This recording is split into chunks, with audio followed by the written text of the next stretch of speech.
I'm showing you how to make the Mittleider row marker today. Now what this does is it marks the intervals so that you know where to plant your plants.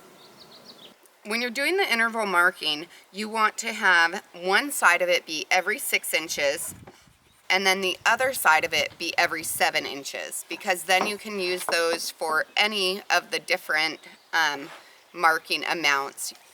I'll show you how a little bit later.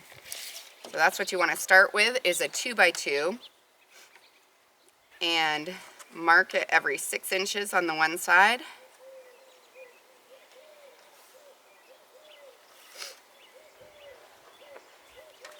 All the way down. Then flip it over and do it to every 7 inches on the other side.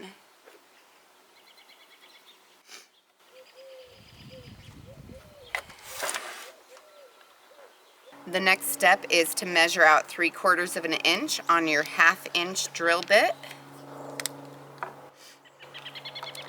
And you want to mark that. I'm using a chalk marker here. And I'll mark both sides so that I can see it as it's spinning. I like to use a small container to put the wood glue in because it makes it a little bit easier to dip your dowels and get the bottom coated.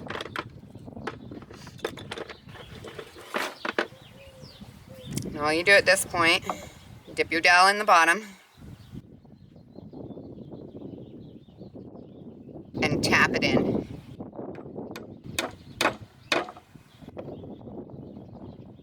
And you repeat that for both sides.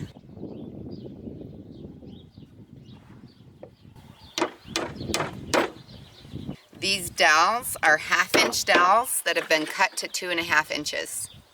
Now that the glue is dry, all we do is take a carpenter's pencil sharpener and sharpen our 1/2 inch dowel. Now I believe there's like 28 of these little dowels here, so I recommend wearing a glove while you do it.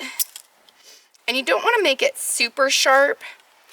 Leave a little bit of a blunt end and just go ahead and continue and do all of them. I did this one time without gloves and I ended up getting some really bad blisters on my hands. Having a point just helps it go in the soil a little bit better. If you don't have a pencil sharpener or yours broke like mine did, then you can always just use a sander to sharpen these up. Now that I have my finished marker, I'm able to run it through my wet soil and it leaves marks so that I know where every 6 inches are.